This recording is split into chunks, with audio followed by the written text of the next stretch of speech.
자, 안녕하십니까. 주식시장의 큰 방향과 그림을 제시해드리는 러펀드의 증시 토크입니다.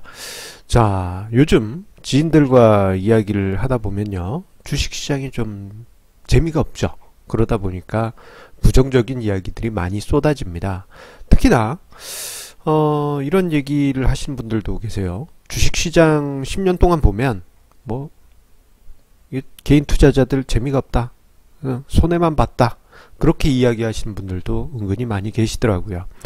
자, 그렇다면요, 과연 한국 증시 지난 10년 뒤돌아보면 과연 못난이었을까? 그것이 궁금하지 않을 수 없습니다. 사람들의 일반적인 생각, 한국 증시에 대한 고정관념, 그리고 선입관은 도박장, 패가망신, 지름길이라는 나쁜 이미지를 가지고 있다 보니까 지난 10년 동안의 주식시장도 역시나 고정관념처럼 안 좋을 것이다, 그렇게 생각하시는 분들이 많이 계십니다. 고정관념, 선입관, 이런 게 참 무섭긴 합니다. 예, 사람을 대할 때도 고정관념을 가지고 보게 되면은 약간 편향되게 보기 때문이죠. 이런 모습이 주식시장에서도 그대로 나타나는 듯 합니다. 자, 그렇다면요, 한국 증시는 과연 지난 10년간 못난이 투자 대상이었는가? 자, 그 궁금증을 가지고 파고 들어가다 보니까요, 자, 고정관념과 달리, 예, 한국 증시는 나름대로 괜찮은 성과를 지난 10년 만들었습니다. 뭐 그렇다고 해서 아주 엑설런트하지는 않지만 고정관념보다는 훨씬 양호한 그런 성과를 보였습니다. 자, 조금 전에 언급드린 대로 최근에 이제 지인들과의 대화 중, 그리고 저의 글에 이제 칼럼에 남기시는 답글들을 보게 되면은 지난 10여 년 동안 한국 증시는 수익을 낼 수 없는 시장이었다라고 평가하신 분들이 많이 계십니다. 자, 근데 요런 이야기는요, 강세장에서도 똑같이 나옵니다. 예, 2005년 강세장에서도, 2007년 그때 당시 강세장에서도, 2011년 차화정 장세 피크가 있던 그 강세장에서도 똑같이 나옵니다. 이 레파토리가 똑같습니다. 자, 그러다 보니까 저는 그렇게 신경을 쓰지 않는 편인데, 그래도 살짝 궁금해졌어요. 지난 10년이라고 하면은 올해가 2018년 현재 8월, 뭐 이제 마지막 날까지 하루 남았죠. 이니까 10년 전이라면 2008년 8월 말일 것입니다. 자, 그렇다면 그냥 그 지난 10년 과연 증시는 어땠었을까? 그거를 이제 10년 전 8월 그 마지막 날과 현재 주가 지수를 비교를 해봤습니다. 자, 그랬더니요, 자, 그 10년 동안 종합주가 지수는 57% 상승했습니다. 57%. 고정관념으로 생각해보면 예능 프로에서 뭐 연예인들이 뭐 맨날 손해만 봤다더라, 그런 얘기를 하는 것을 떠올려 보면 주식시장이 마이너스 50% 주가지수 빠져야 되는 거 아니야? 이렇게 생각하실 수 있는데, 실제 종합주가지수는 10년 동안 57% 상승했습니다. 2008년 8월 말부터 해서 2018년 8월 오늘 장중까지 10년 동안 말이죠. 자, 이것을 연환산 수익률, 연환산 수익률 CAGR로 바꿔보게 되면요, 4.6%입니다. 연복리 수익률로. 자, 이 10년 동안에요, 은행 이자의 1년 수익률을 단순 평균하면 3%가 나옵니다. 자, 그거보다도 높은 그런 수준이었다라는 것을 확인할 수 있습니다. 자, 그런데 요 이제 수익률에는 한 가지 빠진 것이 있습니다. 그것은 바로 배당 수익률이 빠졌어요. 자, 1년에 거의 한 1% 이상, 뭐 1% 조금 넘게 배당 수익률이 그래도 꾸준히 이어졌었기 때문에 요것을 이제 10년 동안 누적해서 계산을 해보게 되면요, 10년 동안 총투자 수익률이라고 이야기를 해야 될 것 같습니다. 69%, 거의 한 70% 가까운 생각보다 엄청난 수익률입니다. 연환산 수익률로는 5.4%의 높은 수익률을 거두었습니다. 자, 생각해 보면요, 우리가 고정관념 속에서 주식시장을 생각해 보면 10년 동안 뭐 예능인 뭐 지석진 씨도 주식 투자해서 큰 손해 봤다고 뭐 어디 해피투게더에서 얘기했대던데, 뭐 이런 얘기라든가, 또는 뭐 예전에 10년 안에 보면은 뭐 무한도전에서 노홍철 씨가 추천한 종목을 뭐 다른 이제 멤버들이 샀다가 큰 손해 봤다던데, 이렇게 이제 주식 투자를 우스갯거리로 많이 활용하기도 했고, 드라마에서는 우리 며느리는 주식 투자를 하지 않아서 참 착해요 라는 멘트가 나올 정도로 주식 투자에 대해서 부정적인 이미지를 계속 입히다 보니까, 이 매스컴이란 게 무섭습니다. 주식시장 나쁘지 않은 성과였음에도 불구하고 주식시장 전체 이미지가 마치 10년 동안 마이너스 50%는 갔어야 될 거 아닌가, 그런 이미지로 굳혀졌던 것이죠. 여러분들 중에도 아마 이러한 성과였을까? 예상했는데, 그거를 오늘 처음 확인하신 분들도 분명 계시리라 생각이 됩니다. 자, 그 정도로 주식시장의 10년 동안의 성과는 괜찮았다, 그렇게 평가할 수 있는 것이죠. 자, 요 기록을요 20년 전으로까지는 확대해서 글을 쓰진 않았습니다. 20년 전 대비해서도 한번 해보고 싶었는데, 시간 관계상 글을 좀 제가 1시에는 마쳐야 된다라는 이 마감 시간을 마음속으로 자체적으로 두고 있다 보니까요, 20년 전 자료까지 하면은 이게 시간이 너무 길어질 것 같아가지고 뺐는데, 20년 전으로 비교하면요, 더 대단합니다. 주가 지수가 645% 상승하고, 20년 전 그때는 IMF 사태 터지고 97년에 폭락 한번 하고 98년 초중반에 반등했다가 한 번 더 무너져 가지고 98년 8월에 최저점이 그때입니다. 연환산 수익률로는 주가 지수로만 10.6%에 이르죠. 물론 요 수치에는 배당 수익률이 고려되지 않은 수치임에도 불구하고 말입니다. 자, 주가지수 생각보다 훨씬 양호한 것을 확인할 수 있습니다. 대신에 이게 사람들의 고정관념이 생긴 가장 큰 이유는 이제 수익률 변동성이 워낙 크기 때문입니다. 수익률 변동성이 너무 컸어요. 2000년 초반에는 100% 상승 반토막, 100% 상승 반토막, 이런 상황이 반복됐지 않습니까? 이 과정에서 이제 투자자들이 많이 지쳐 나가 떨어지고, 2008년 금융위기 때도 사람들을 정말 힘들게 했고, 2011년 8월 유럽 위기 때도 마찬가지였죠.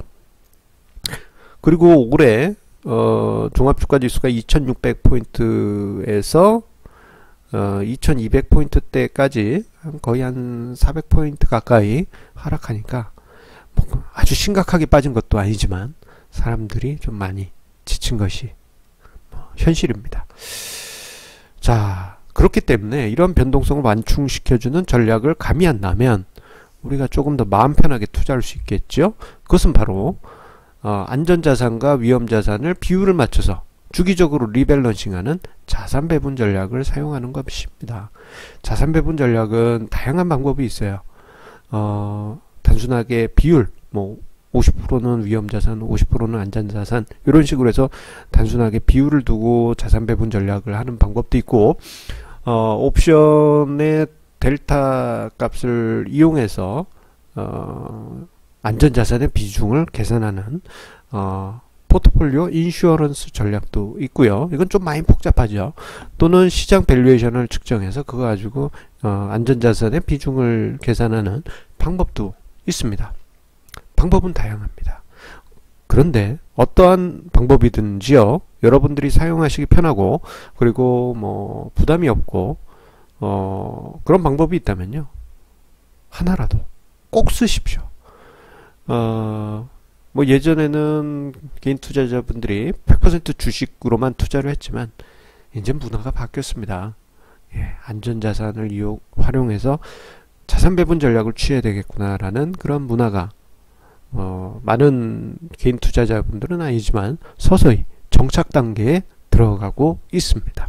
자, 그 중에 가장 심플하고 예전에 노벨 경제학상을 받으면서 현대투자론에서 포트폴리오 이론이라든가 뭐 자산 배분 비율에 대한 연구를 했던 분도 자신의 개인 자산은 50대 50으로 투자를 할 거다라는 얘기가 있었습니다.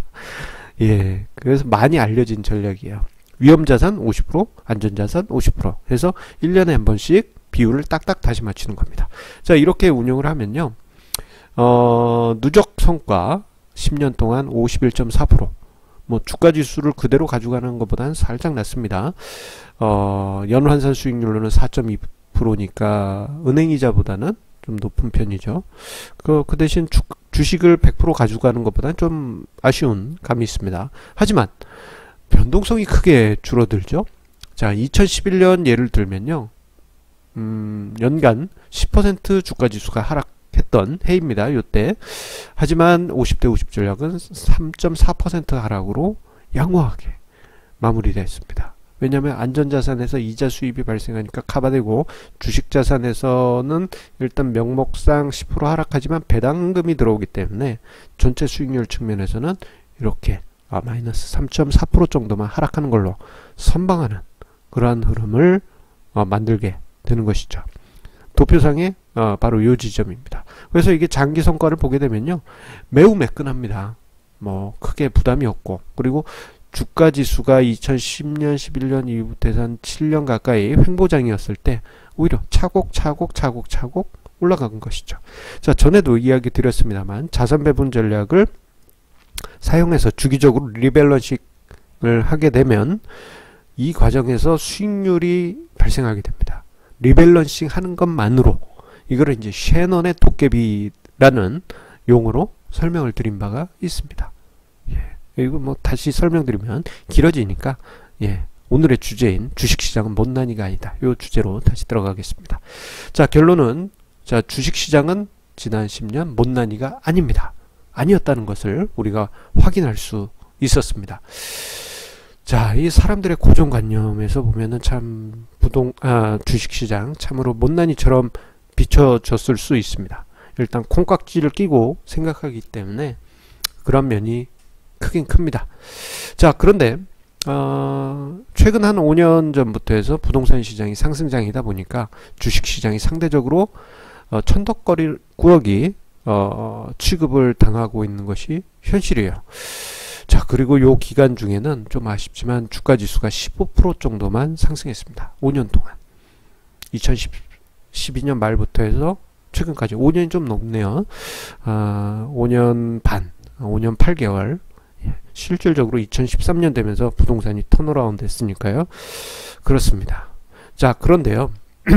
자, 우리가 10년을 비교하는 지금 글이지 않습니까?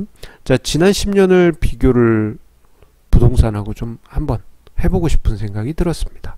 왜냐하면 부동산 대비해서 주식시장이 너무도 비교를 당하고 너무도 멸시를 받기 때문이죠. 자, 그렇기 때문에 요 비교를 할 때는 부동산 관련 지수와 주가 지수를 같이 비교할 필요가 있습니다. 부동산 보면은 뭐 강남 어디는 뭐 따따블 올랐어요, 뭐 이렇게 얘기가 나올 텐데 이거는 이제 말이 안 됩니다. 왜냐하면 주가 지수를 비교할 때는 부동산 지수로 비교해야 됩니다. 자, 만약에 뭐 강남에 어디에 뭐 따따블 오른 뭐 단지랑 비교한다 그러면 주식시장에 뭐 셀트리온하고 비교해 버리면 되는 거랑 똑같습니다.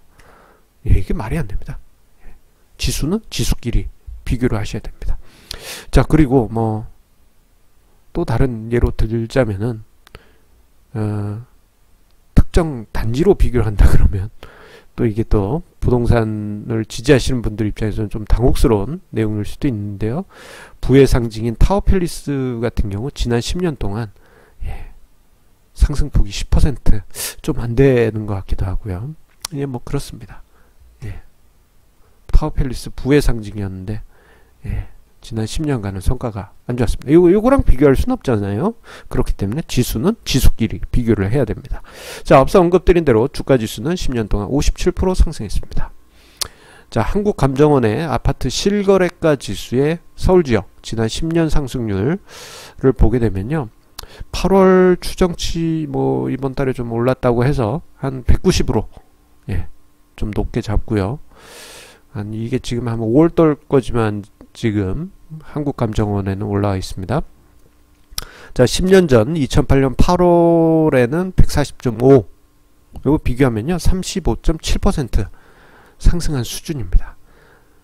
이게 아파트 실거래가 전국도 아니고 서울 지역으로 비교를 한 겁니다. 35.7% 상승한 수준이에요. 서울 아파트 뭐 어디 마용성 가면 따따블 오르고 막 지수는 지수끼리 비교하라고 말씀을 드렸죠. 예. 그렇습니다. 예. 그리고 자, 아파트 실거래가 전국 지수를 보면요 10년간 28% 상승한 정도였습니다. 주가 지수와 부동산 관련한 실거래가 지수 상승률을 보게 되면은 자, 주식시장이 뭐 변동성 면에서는 좀 불리한 면이 있지만 그래도 10년 동안 성과가 예, 나쁘지 않았다라는 것을 확인할 수 있습니다. 자, 그런데 뭐 여기서 이렇게 생각하실 수도 있어요. 10년 동안 어떻게 그럴 수가 있어요? 라고 생각하실 수 있지만 부동산 지수를 보게 되면요. 서울 지역 같은 경우 최근 5년은 화려한 성과지만 그 이전 5년엔 고점 대비 10% 이상 하락한 시기도 있습니다. 사람들이 아무도 부동산을 안 사던 시기. 근데 그거를 망각하시는 분들이 많이 계시더라고요. 무조건 버티면 된다라는 분위기로 말씀하시는 분들도 계십니다. 자, 어쨌거나 자, 주가지수 나쁘지 않은 성과였습니다. 여기서 가치투자 성과는 뭐 따로 언급하지 않겠습니다라고 문구는 넣어놓고는 살짝 언급을 했습니다. 10년 동안 가치투자 포트폴리오들의 성과 뭐 여러가지 전략들 성과를 보게 되면요 200% 넘는 경우가 허다합니다. 예, 참 많죠. 예. 자, 그렇기 때문에 자, 주식시장 우리가 고정관념과 선입관으로 보게 되면은 그저 못난이처럼 느껴지실 수 있지만 자, 10년 동안 주식시장은 나쁘지 않은 성과였다.